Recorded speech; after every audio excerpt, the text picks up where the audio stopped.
And it's a burden that we carry as African women because we often have to stand in the place of a lot of things. You become the educator, you have to coddle people, handle their emotions, and still deal with your own stuff. One thing I've been doing is I've been learning to say no. And there's this phrase that I really love that says, women's bodies are not your classrooms. So if I can educate myself, you can as well. This is Selam and Hello, where stories of joy and justice vibrate with the rhythm of Africa and the diaspora.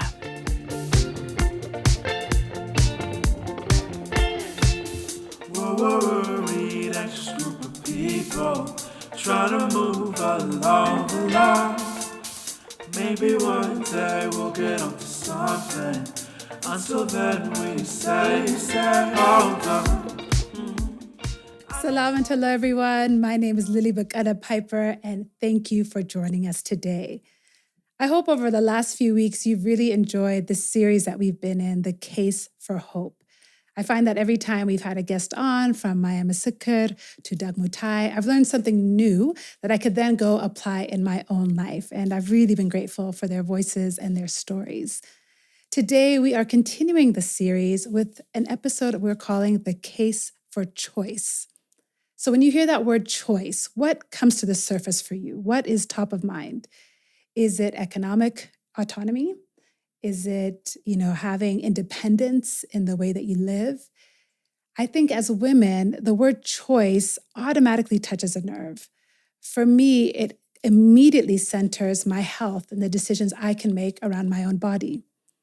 As a woman of the diaspora, born in the continent, who's lived abroad, my experience with access to choice has really varied. When I grew up in the United States, abortion was legal. It was, I forget what the term is, but it was a part of the protected law on the federal level. So you could access it if you're underage, if you're overage, but it was a resource in your reproductive health. In 2022, of course, the Supreme Court of the United States overturned Roe v. Wade, and now access to abortion is decided state by state. And we've seen many states in the United States start to really roll back women's access, not only to safe abortions, but just to reproductive services in general, whether that is access to certain kinds of birth control or healthcare for marginalized and poor women. When we look at the continent, the story is not so dissimilar. In 2005, the African Union passed the Maputo Protocol, which basically said that women's rights are human rights, full stop. It's interesting that it actually took an entire protocol to define that for us. Prior to that, I guess it was maybe assumed but not implemented. Since that time in 2005, almost all but 3 countries have signed the Maputo Protocol, but several others still remain to ratify it, including some of our neighbors in Eritrea and Botswana. So that asks the question, what is the case for choice in the continent?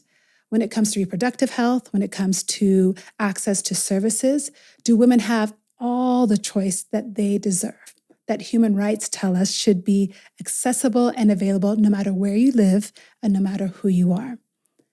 Recently, one of my producers brought to my attention the story of Muthoni Gitau. And I was fascinated by this young Kenyan woman who had taken into her own hands her own choices about her future.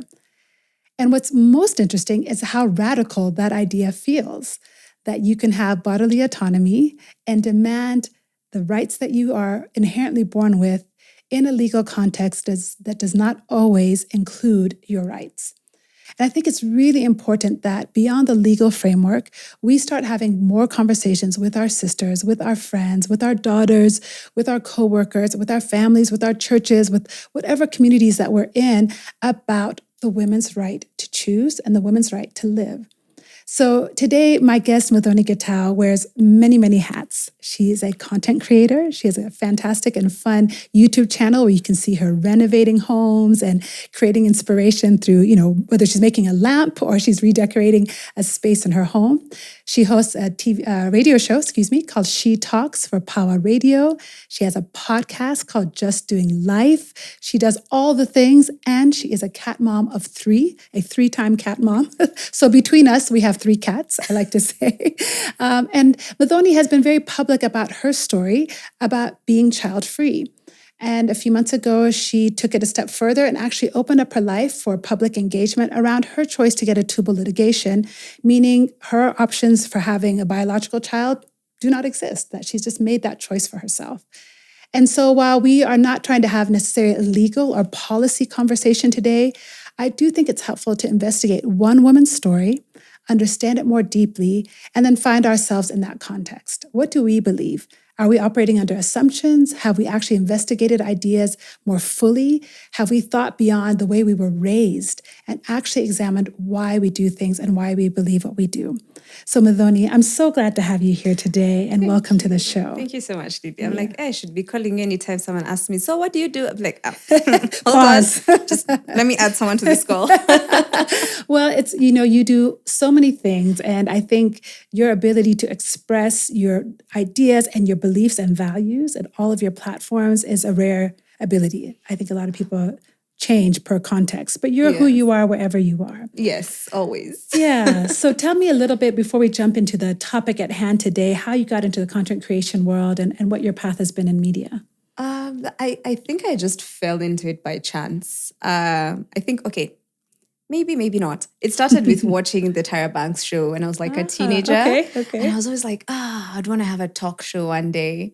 And I remember I think it was 2014, I gathered my friends and I was like, let's have a conversation on how we can have this talk show. 2014? Yes. Okay. And when I called them for a meeting, it was based off of what they could offer me for my talk show. So I had a friend who owned a camera. I had a friend who was also a scriptwriter like myself and a friend who used to do sound. So I was like, between the four of us, we can do figure something. This out. Yeah. And after the meeting, they ghosted. So I was always like, hey guys, when can we start? And then we never started. And I just forgot about it until later that year. Someone kept asking me questions about how I used to do my lipstick. There's this red lipstick I used to wear and it's like, glorious. And people kept asking me, it's like, so which lipstick is this? And then I would tell them the lipstick, they'd go buy it and they're like, it does not look like yours. How do you wear it? Oops. Yeah. So I was like, okay, I'm tired of answering this question. If I did a video, because that time I was watching a lot of YouTube, I was like, if I did a video, I could just send you a video and you see how I do it. And then that's how I just started creating content. It started with that one video about wearing lipstick. And here you are. And then I started doing skincare stuff. And then I used to do crafty stuff over the weekend, but I never used to film.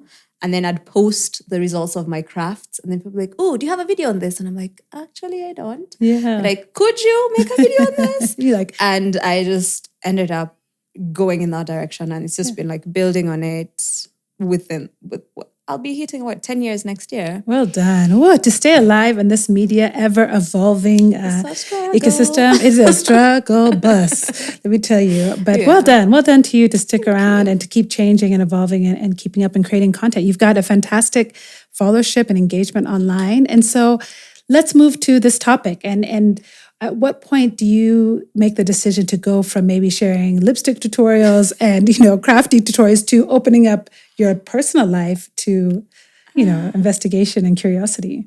I think I was just trying different ways of sharing my content. So initially I would just do voiceovers, I'd do stuff and then just have a voiceover.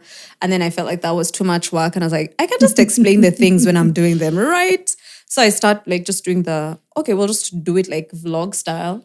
And then eventually how I started doing the vlog bits, the lifestyle stuff, was because I wanted to supplement my DIY content, because sometimes certain projects would take longer to finish and then I wouldn't have a video. So I was like, I can just do a vlog and then I have another video. And then now this is how it's so what are we talking about? Cool. I have cats. I like cooking and we're cleaning up after DIY, and that's just how eventually creeps into the personal from that. Yes. Yeah, the cats are what's it called? The entry drug? What's that called? Is that the right term, for into your life? Yeah.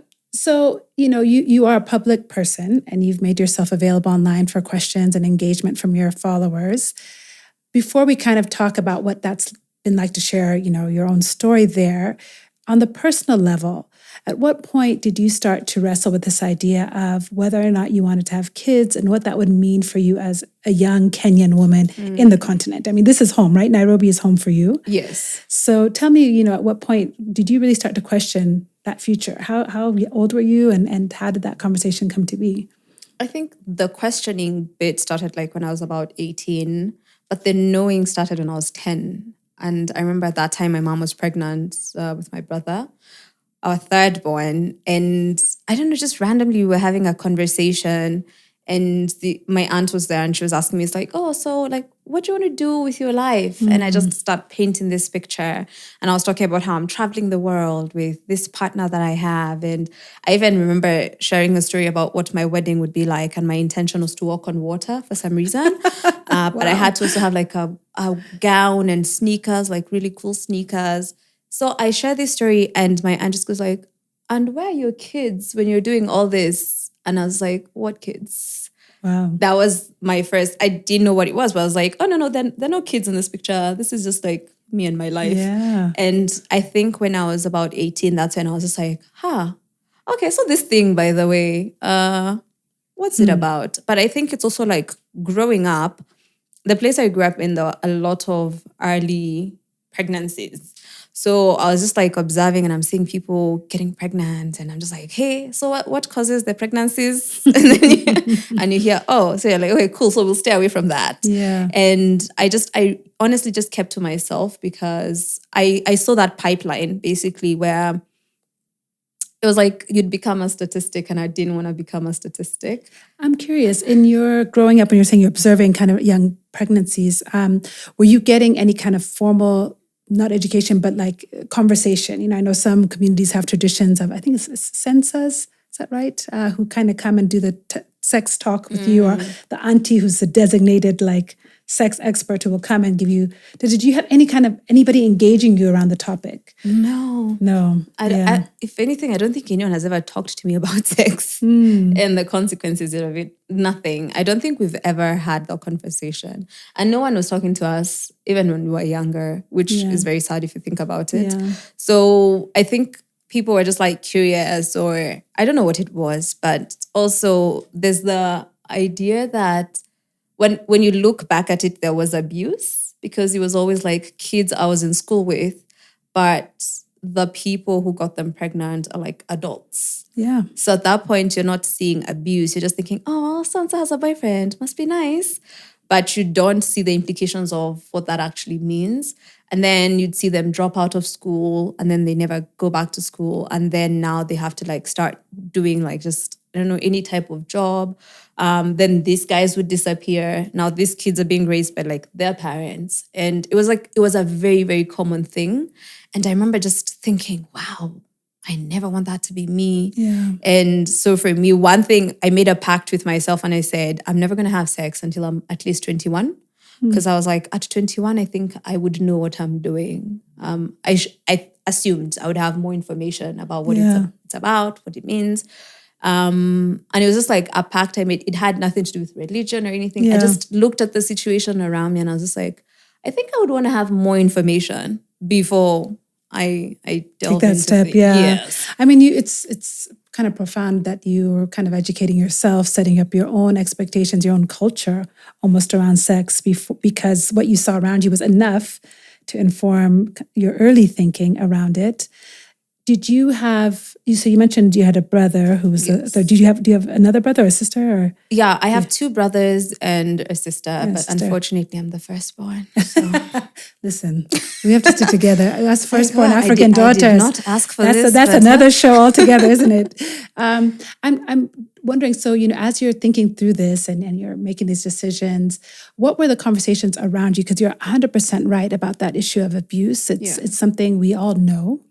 Whether or not we talk about it and expose it, I think the pandemic did a bit of exposing because they're like 100,000 girls are getting pregnant in Kenya in 6 months and they're all at home. Yeah. How are they pregnant, you know? And so it's there. It's part of the background of our context. But I'm wondering, you know, in your conversations, when you're starting to say, okay, I'm going to wait till 21, were you affirmed by friends, your sister, other people, women in your life? Was there, you know, I'm just amazed at, like, as an individual, you're just making up this path for yourself almost, because most people do it in a religious context, right? Church is saying this, or parents are saying this. For me, people didn't even know about the pact. It was just a decision that I made for myself. It was a choice I made for myself. And also one of the other things is I don't like people. So I stayed in the house a lot. So if I didn't need to be outside, I was not outside. I'll either be watching something or reading something. So I used to keep to myself a lot. And then I also have this thing where I'd like to chase my curiosities. So whenever I'm curious about something, I'll go learn more about it. So at that point, I remember after high school, I wanted to be a DJ. And then my parents were like, well. Can we revisit this after you become an accountant or something? And I was like, accounts? I don't see myself doing that. But we made a pact. Again, I think I make too many pacts. Where it was like, okay, you'll go study, you'll go to campus because you need to have papers to get work. And I was like, cool, let's see what's out there. And I remember doing rounds and initially I was like, I'll just do something in journalism. And then I saw mass communication. I was like, so what's this? And they were like, with this one, you can do multiple things within the Nini space. I was like, more options. I'll take that one. Yeah. So I go back home and we agree, cool. So I'll do mass communication. Then once I'm done, I'll go to DJ school. And then we're like, good. And at the same time, I started going to the theater a lot more. I had seen this play when we were in school, when we were in high school. Was it Kifo Kisimani? And I was just like fascinated by the actors. So I used to hang out at the National Theatre, go watch plays. And then one time I go for an audition and I get picked for a role. And I'm just like, okay. So I go do this theatre stint. And now what that would do is when I wasn't in class, I was doing rehearsals. So I was hardly ever at home. I didn't have time to just be random. So I think keeping to myself and I was just chasing the things that I enjoyed kind of safeguarded me. But conversations, no one was talking to me about it. No one was like, so you hang around boys a lot or anything like that? No. Yeah. So you're now many years later. I have no idea how old you are because the 33, beauty of Black people, 33. Turning 34. Okay, so happy birthday in advance. So you're many years later after those campus years, and life starts to life, right? You graduate, your jobs have to come, and you have to figure out where to live, and all those kind of decisions. That 21-year-old pact that you're like, I'm going to wait.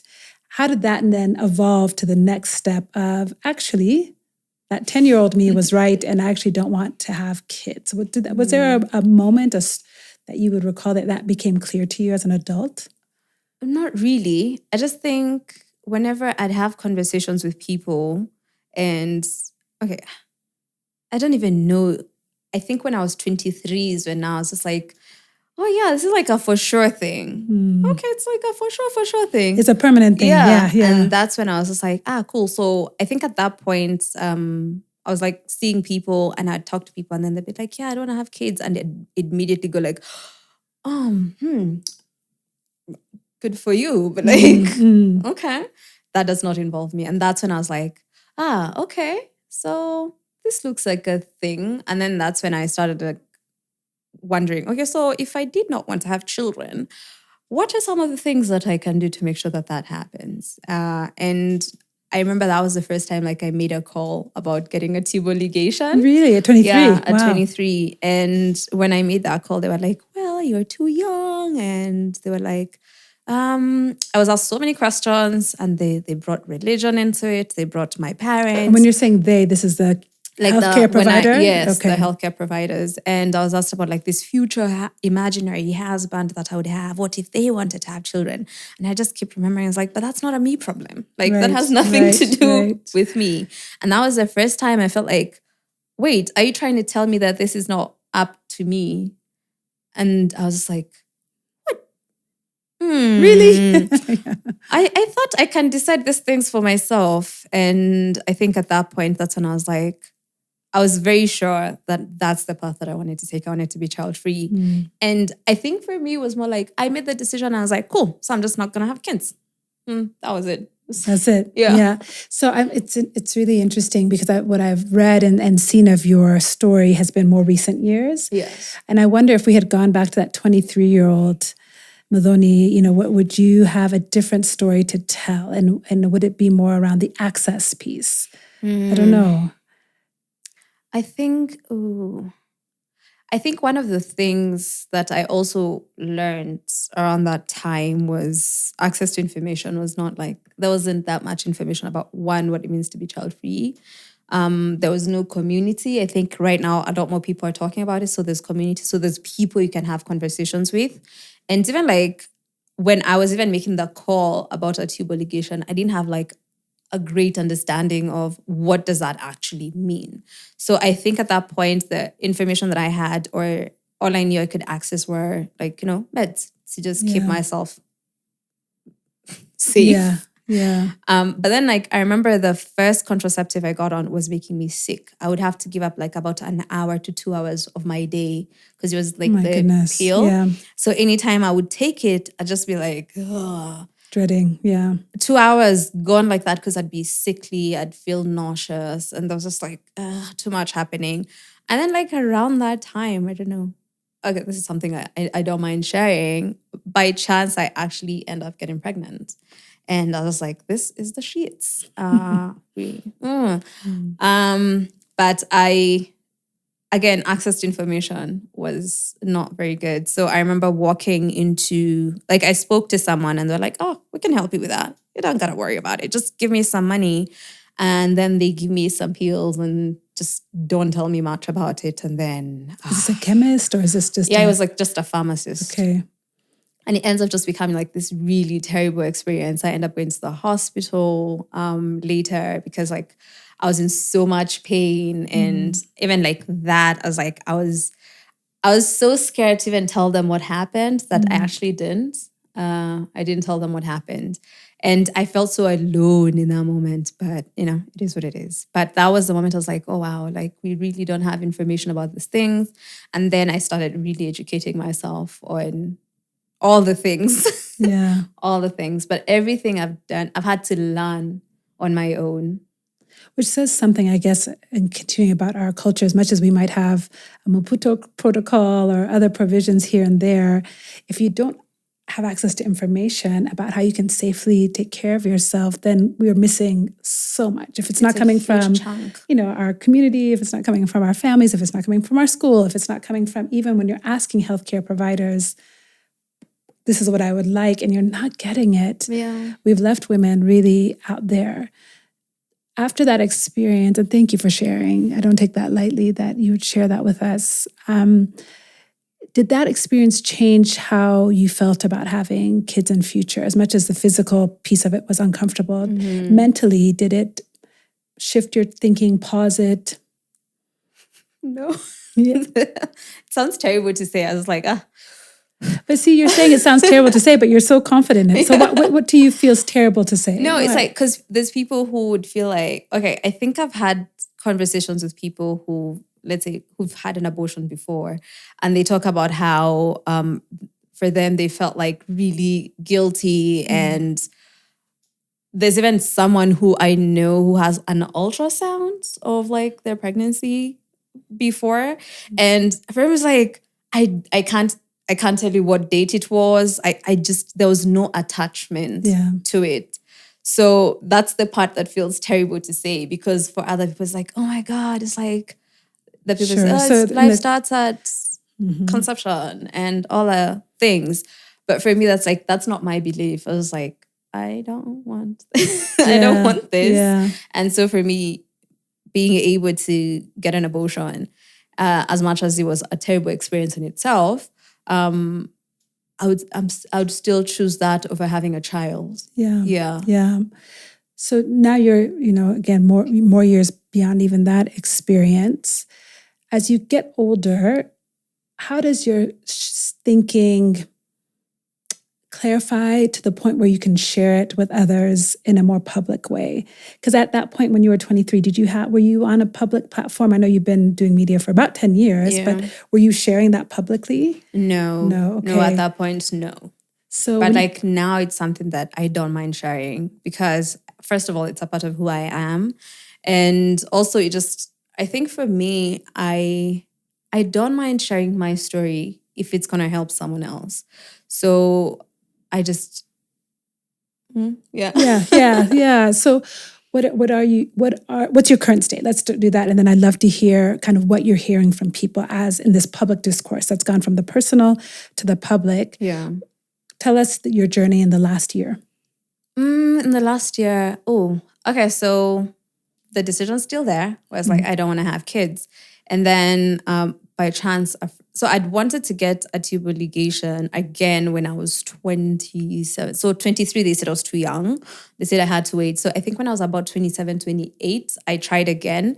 And at that point, I was in a relationship with someone, and we went in for a conversation. And it was quite interesting because when we went in, I was grilled.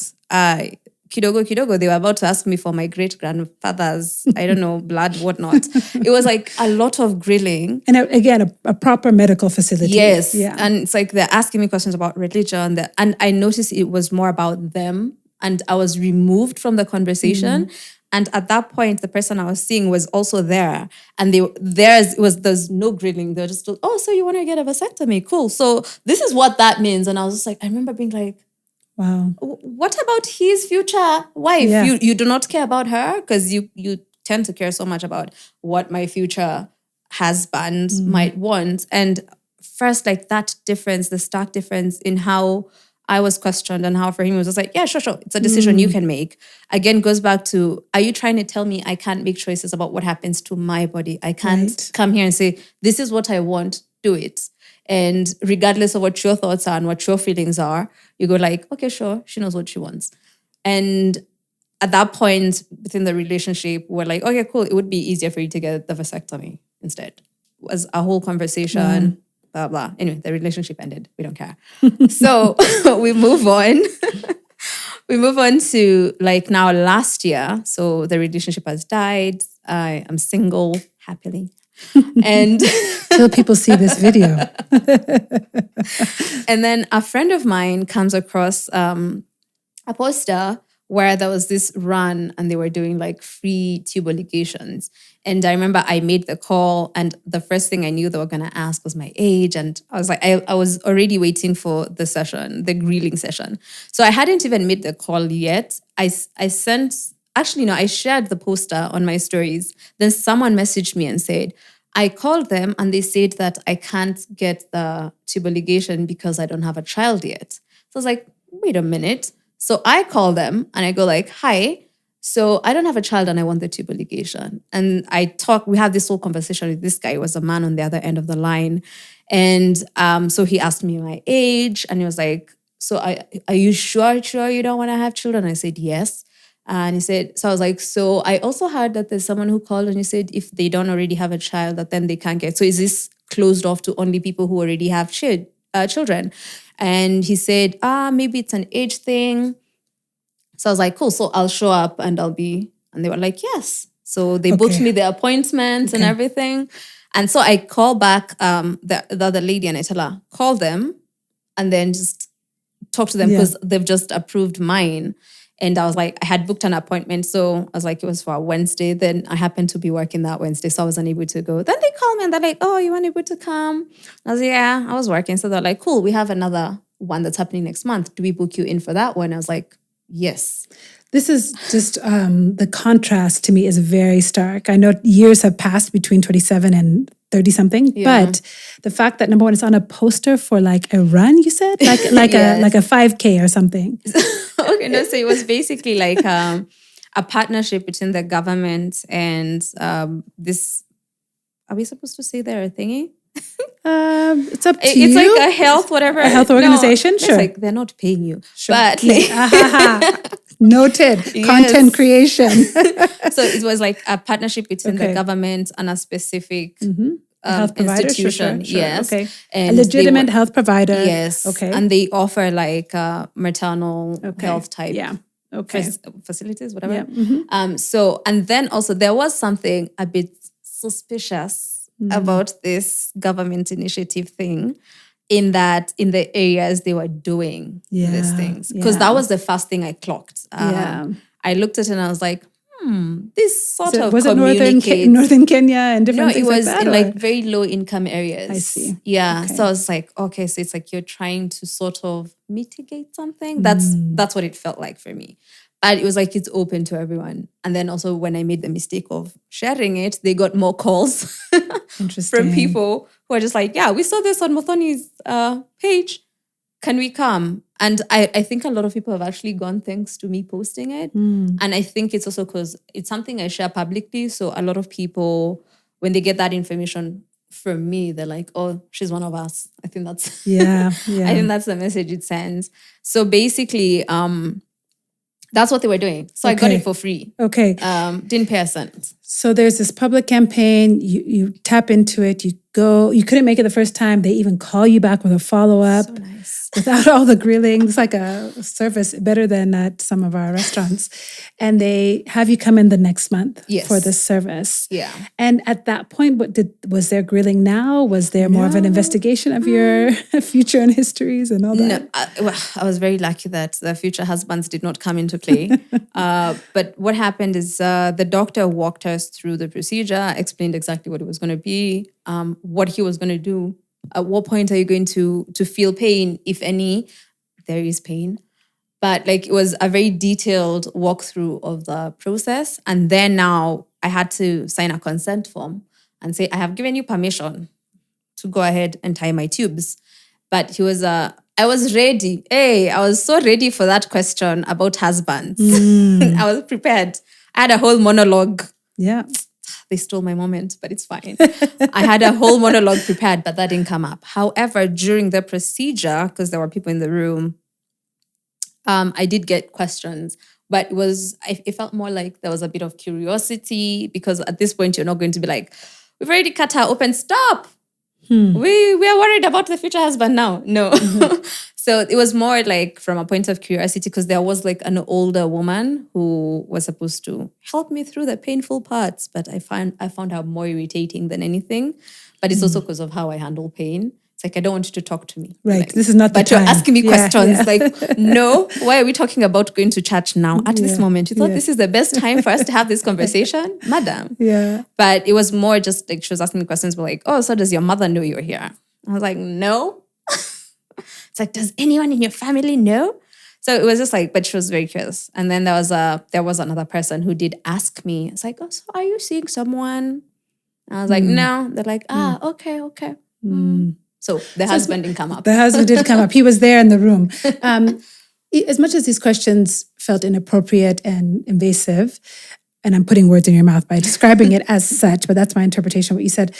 Did you understand the reasons behind the questions? Could you understand why they would ask them? Yes. And also I think it's also because I look younger than I am. So sometimes when people look at me, they go like, oh, she's so young. Why is she doing this? Because even like when we were in the room, the question about my age did pop up and they're like, oh, okay. So I think I understand where it comes from. It comes from a point of like, but why wouldn't you want this? Or like, this is usually what people do. Why do you want to do something different? Why do you want to stand out? Or why are you not following the path that's set out? So sometimes I understand. I get when it comes from a point of curiosity and just wanting to know. And I can tell when it comes from a point of malice. So just like, there's people who think they know better than us. So you think you're better than us. I'm like, I didn't say it. You know, it's so I feel in this 2024 of ours where we have access to information and culture from around the world, if we have that access, I feel like we're constantly living in this tension between this Africanness that we hold and what some people would interpret as a Western point of view towards reproductive health. You know, they would say this is a very like Western thing. It's not who we are. It's not who we are as Africans. Even when people are calling out, you know, abuse in certain places, they're like, oh, we don't shame our, you know, our forefathers, our fathers or whatever. And I'm like, okay, but what does African have to be with those things? Being African is also being free, isn't it? Yes. So when you're okay, and I know you haven't even finished your story about the thing. I just have so many questions about those people in the room with you as much as I have about you. Yes. And of course you can't speak for them, but it's felt, hearing your story, it feels like to me that you were in the room for a procedure, and in that room with you was culture, patriarchy, history, colonialism, Western influence, media. Like I feel it was not a singular experience. And there's something about that that really grieves me. As being a woman myself and having had kids, it's such a vulnerable moment when your reproductive system is on a table. Literally. There's literally no more vulnerable moment. And so for that moment then to also have to carry with you a presence of mind to navigate, okay, that's not what she means, it's da-da-da-da. Okay, I know he's asking me this, but I'll just give him a quick, like you're doing the most. You're having to do the most. And I'm still dealing with the pain. The emotional, psychological. Yeah. It is a lot. So I think it sucks. Yeah. That's what I'd say. It sucks to have to, because it's like when you even have conversations with women, or you can have conversations with people, and then there's something you'll say and someone go like, especially a man, will go like, oh, I've never thought of that. And it's like something as simple as, oh, what time is it? Is it safe for me to walk to the road from here? And someone would be like, yeah, sure, it's safe. And I remember like last week in the office, and I wanted to walk somewhere, and then it was 3 guys. And I was like, is it safe to walk here? And they were like, yeah. And then I was like, but you're guys. Yeah. And they're like, what do you mean? I was like, it probably would be safe for you, but I have to take other things into consideration. And it's a burden that we carry as African women, because we often have to stand in the place of a lot of things. You become the educator, you have to coddle people, handle their emotions, and still deal with your own stuff. One thing I've been doing is I've been learning to say no. And there's this phrase that I really love that says, women's bodies are not your classrooms. So if I can educate myself, you can as well. Absolutely. Yeah. Absolutely. In fact, that's what you've had to do your whole life, is find out, because it was not there for you. No one handed you the option, said, hey, pick whatever you like. You can be whatever you like. No, I have to find and make the road, actually. Yep. So you have the process, you have the procedure, you recover from the physical piece, still carrying all of everything else that goes with it. When you start talking about it publicly, what are some of the first reactions you get? So there's the people who come and say, hey, good for you for taking this into your own hands. And then there's always those ones who come like, these things you people are doing, they are going to haunt you in the future. And I was like, bring it on. So sometimes I think I understand that people place their own biases on things. It's like you're coming with your minimal understanding of what this is. And the one thing I keep hearing is like, the hormones, they'll have nowhere to go. And at this point, I just tell people like, that's not how hormones work. Like, sorry, it's not how it works, because they don't know what the procedure is. They don't understand what it means. They don't understand if it affects you in certain ways, but immediately you want to just start saying, these things you people are doing. I'm like, first of all, who's you people? It's just me. I don't have multiple personalities. Thank you very much. But they don't even take the time to first like just understand what is it that you did and what does it mean for you. So for me, one thing, people think it's very cocky to say, but me, like, if there's one thing, it's like, no one can tell me shit about myself. I know myself best. I know the things that I want for myself. And you can't come 2 seconds in and go like, Muthoni, I think I know what's best for you now. But that's how we've always done it, right? In this context of ours, is that the systems of power have decided what is best, what are the norms. Yes. If not what's best, this is the normal thing and to why do. are you thinking that you get to be special enough to not follow the rules that have already been set out? So sometimes I think it also comes from a point of jealousy. It's like... Well, when you think about family now and legacy, how do you think about it? It's funny that you use the word legacy. It's because it's a word that's thrown around a lot. Whenever someone just says, I don't want to have children, it's like, what about your legacy? And the funny thing, when you bring it back to the African context, is that even when people talk about legacy, it's never the woman's legacy that's being carried on. My name disappears. Like the moment you have a child and suddenly people forget your name, you stop being Muthoni and you become Mama Nani, and your identity is slowly erased with these things. I'm like, our context doesn't even allow for my legacy to be, continued. It's always like the man I'm attached to, their legacy continues because we name the kids after whoever, and then they take your last name, and then easily I'm just erased and I disappear. And I'm just another caretaker. And then after that, it's like all these kids, because when I think about like my great-grandmothers, I've had to go find out about them by talking to different people. So I know way too much about my grandfathers because people are always talking about them. They bought this land, they did this. But when it comes to my grandmothers, I don't know much about them. I was actually shocked when I found out that I had this really badass grandmother who used to sit on men. And I was like, oh my God. Okay, say more about her. She used to use men as chairs. Like, she didn't sit on a chair. They'd actually have to like kneel down and she'd sit on them. And I was like, I'm from a lineage of a woman who did that.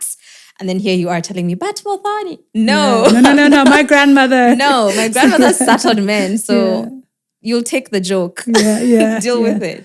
So for me, when it comes to the legacy thing, it's not I don't care. Yeah. And even I was having a conversation with someone about land. And I was like, in like 50 to 100 years, I'll be dead. My cats will be dead. And then there'll be a stranger in my house that I've never met. And I'm just like, I'm here to just live in this moment. I'm like, this is the only life I get to experience. So I want to experience it to the fullest. And my fullest does not involve children. Fair. Yeah. Well, let me ask you, if you could go back though to that like 10-year-old you, 12-year-old you, where you're just trying to get the ideas, right? Or even 18-year-old you when you're making that first pact. What's a piece of information that you would say to that girl? Or maybe you have nieces or other young women in your life who you care about. What's one thing that you're sharing with them? I think I'd say get to know yourself. Get to know yourself and the things, as in trying to figure out what is you and what is coming from the outside, and then now figuring out, like, for me I would say who's Muthoni and who's informed by the people around them, like the decisions I'm making, are they informed by in terms of like, oh, I think this would make so and so happy, or this would make Muthoni happy. So for me I always go back to, does this work for me? Because there's even like someone we're having a conversation with in the comment section, and they asked me like, have you had this conversation with your like family members, your siblings, whoever? And in my head I'm thinking, like, it does not bother you, it doesn't concern you. I don't see, like when my sister was having kids, she didn't sit us down and go like, so guys, I'm gonna get pregnant now.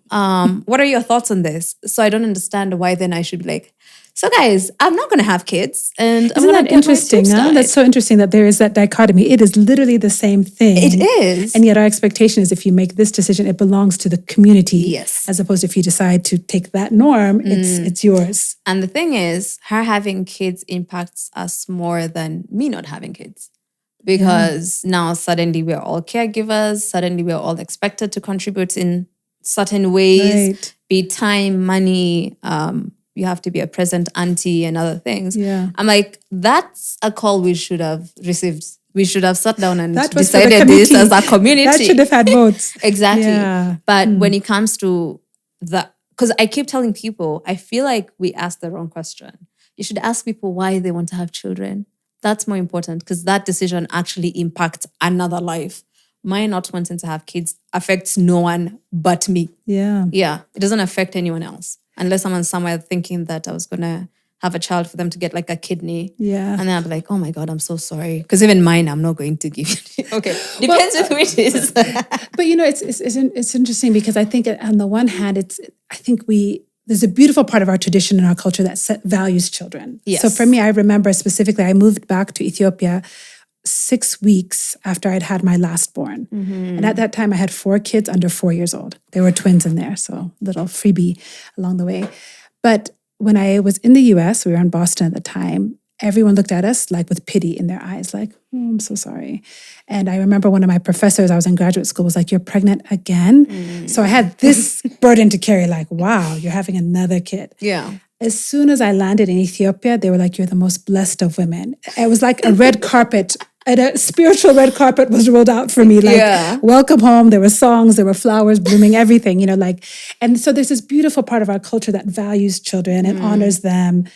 We're duplicitous in many ways where we don't take care of those same kids that we honor. But there is this piece, right, that values family and thinks it's beautiful. Yeah. So on the one hand, I can understand like why we're informed the way we are. We value family. We're connected. And I actually don't want to lose that, right? I don't want to become like the West where it's just me and mine because I've needed people and then I've had to call on favors. But I think maybe your decision feels like a threat to this system of communal living, communal connection, legacy, those big ideas that we pride ourselves in.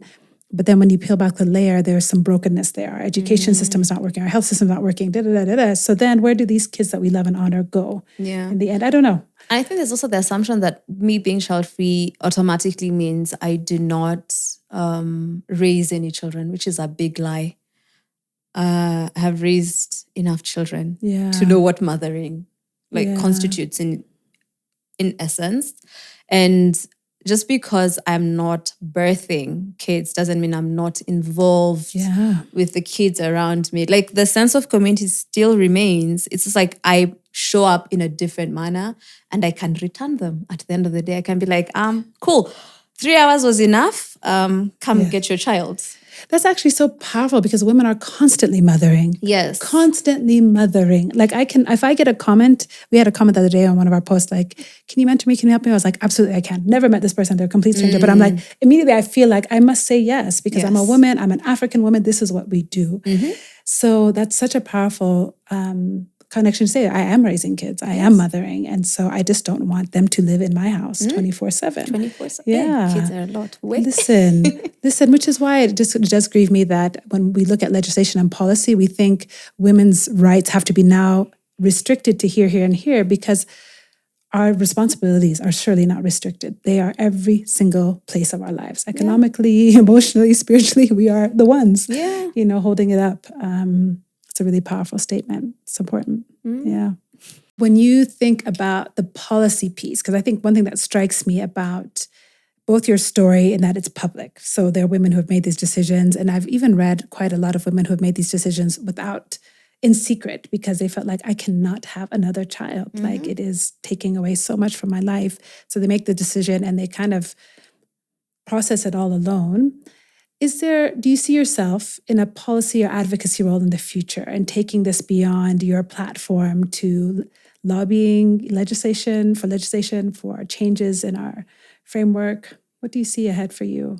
Yeah, I definitely see myself heading in that direction because it starts with talking about it. And I think the fact that I've been very vocal about it, I've seen the change and the impact of that. And I was so shocked because sometimes you're just thinking, I'm just sharing my story. I'm just living my life. Yeah. And then someone sends you a message and they say, you give me the courage to go get the procedure. Or you give me the courage to start thinking about the choices that I'm making and living my life intentionally. So I was just like, oh, wow. Okay. So like just the small two videos are making such an impact. Yeah. And I would want that to go down to I would want people to come and be able to, it's not a debate. It's not a conversation. It's not foreign. It becomes like, oh, it's a choice. It's a choice that we make and we have ways and access to be able to make this choice without feeling guilty, without feeling like we owe society something. And people don't question you because I know there's women who are older than me. We've seen the aunties and the grandmothers, but they never had a term for it. Yeah. And then here we come with a term and it's like, we're solidifying it. And I love, there's this old woman, she's foreign, but she talks about how she doesn't like being called granny because she's not a grandmother. She's like, you can call me a witch, but don't call me granny. And I love that because they didn't get to walk the path that I'm walking. Yeah. They had to do it in secret. They had to, because I even know there's people who, to an extent, they'll just say, oh, I can't have children. Because then it's easier than to say, I don't want, because then it becomes like, how dare you? And sometimes we also assume, just because I've said I don't want to have children, you're assuming I'm actually capable of. We don't know if I can even carry a pregnancy to term. Which goes to that earlier kind of it being in that room with all those assumptions around you that, this is what's best, this is the norm. And so having to even say, I can't have kids, that being easier than saying I don't want to. Yeah. The expectations around women's bodies are just too much. It's like our bodies are not our own. Yeah. They're everyone else's first. And then they're loaned to us for some time, which is very sad. Till about 36. And then you know what? After you hit those perimenopause years, do what you want. Do you think, this is an impossible question, but if you were you, but in a 20 years ahead, in a different country, in a different family or context, where there was maybe less of the pressure upon the firstborn African daughter or the assumptions about what family norms are, do you think your decision would have been different? I don't think so. Yeah. I don't know though. Also, there's that. That's a very good question. I don't know. That's fair. Yeah. I don't know. Because I've heard you talk about, even with other women who are child-free, about just the fact that this is what you, in addition to what you observed at age 10, which you observe now about women who, 3 kids in and they're struggling, or you see the men contributing 0 to situations, and adding all that up together, it's a fair conclusion to make, to say, this is not for me. This is not what I want. Yeah. Even with the right partner, even with whatever. But then if you were to remove all that, where there was universal, early childhood care, there were subsidies like there are in some European countries. For every child you get, you're getting money. If there was different context for your life, if your decision would be different. I think if I was still me, I think it would still remain, because even when people are struggling with the decision, I ask them, if you were living your ideal life, would your choice still remain the same? And for me, I know there's this example I tell people: if I went into the shower and it's money that's just coming out instead of water, I would still not want to have children. So I usually tell people to think of, like, if you were living your best life, would your decision be the same? And if the answer to that changes, then maybe it's the circumstances that are making you choose the path. And it's not like, because for me, I know it's not the circumstances. I'd be like,